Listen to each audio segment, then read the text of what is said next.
Imagine being offered a life of endless luxury, riches, comfort, power, and popularity. Most people would jump at the chance, believing this is the pinnacle of success. But what if someone told you that such a life, unquestioned and unexamined, isn't worth living at all?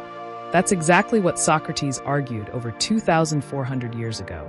While others were chasing status, fame, and wealth, Socrates dared to ask, what does it really mean to live well? What is the good life? And his answer? It had nothing to do with money, pleasure, or even success as we often define it.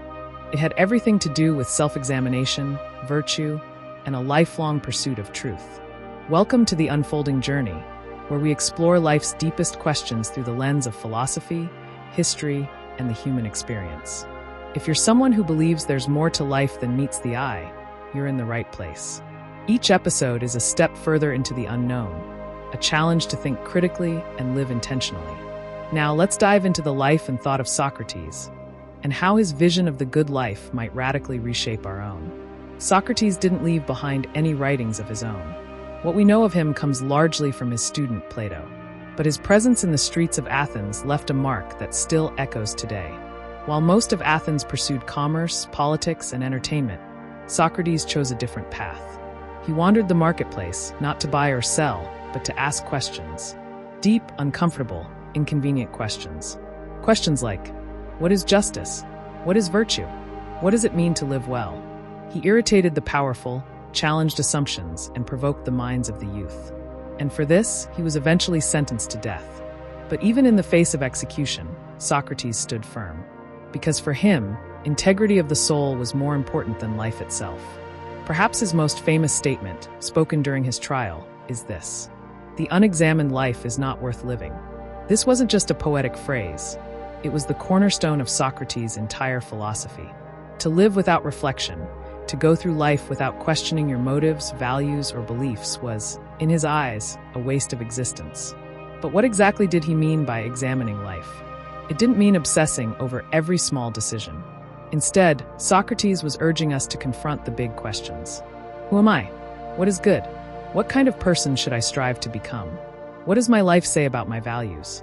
For Socrates, the good life begins when we start asking these questions, not necessarily because we'll find perfect answers, but because the very act of questioning shapes us. In today's world, we often link happiness with pleasure. Advertisements promise it, products sell it, influencers model it. But Socrates saw things differently. To him, happiness, eudaimonia in Greek, wasn't about fleeting pleasure. It was about fulfilling your nature as a rational and moral being. In other words, happiness meant living a virtuous life. He believed that virtues like justice, temperance, courage, and wisdom weren't just moral guidelines.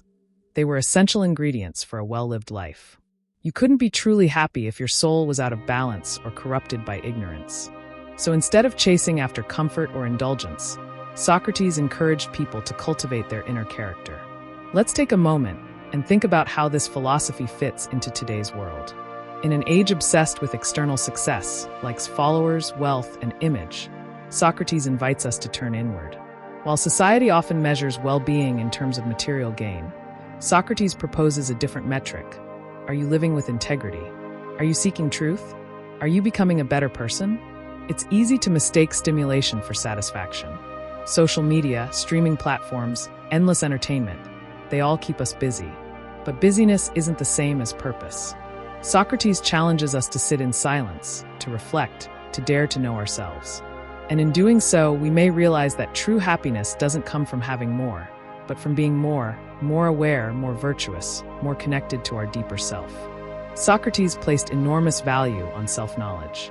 Not in a self-centered way, but in the sense that you cannot improve what you do not understand. He once said, "To know thyself is the beginning of wisdom." When you know your strengths and weaknesses, your fears and desires, your moral compass, only then can you begin to live intentionally. Without this self-awareness, you're like a ship without a rudder, easily swayed by every wind, every wave, every trend. For Socrates, this was dangerous. A life without self-knowledge was a life vulnerable to manipulation, error, and moral decay. Another radical idea Socrates held was that doing what is right is more important than being liked or accepted. In a world that values popularity, this sounds almost rebellious. During his trial, Socrates had the chance to save his life by apologizing or compromising his beliefs. But he refused. He would rather die than betray his principles. This unwavering dedication to truth over convenience, justice over approval, and virtue over survival sets an example that still resonates. Socrates shows us that the good life isn't about pleasing others. It's about being honest with yourself and staying true to what's right, even when it's hard. Let's face it, we live in a noisy, fast-paced, anxious world. Rates of depression, burnout, and loneliness are rising, even as technology and comforts increase. Clearly, something is missing. Could it be that we've forgotten how to ask Socratic questions? Questions like, what does it mean to be a good person? Am I living in alignment with my values? Do I know what truly makes me happy? What legacy do I want to leave behind? The Socratic approach isn't a formula. It's a mindset, a way of living with curiosity, humility, and moral courage. In the end, Socrates never claimed to have all the answers. In fact, he insisted that wisdom begins when we admit how little we truly know. But his legacy isn't about answers. It's about the courage to ask the right questions. And maybe that's the heart of the good life. Not certainty, not pleasure, not perfection, but a life lived with integrity, reflection, and the relentless pursuit of what is true and good. So, what would Socrates say to us today? He might say, stop chasing what others call success. Start asking yourself what really matters. Don't settle for comfort when truth is within reach. Don't avoid reflection, embrace it. The good life isn't out there waiting to be bought. It's within you, waiting to be discovered.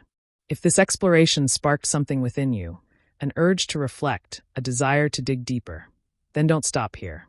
Speech balloons, share your thoughts in the comments. What does the good life mean to you? Pushpin, and if you found this meaningful, hit the like button. Brain, subscribe to The Unfolding Journey and join us as we explore more timeless ideas and life-changing philosophies. This is just the beginning. Until next time, stay curious, stay thoughtful, and never stop examining the life you live.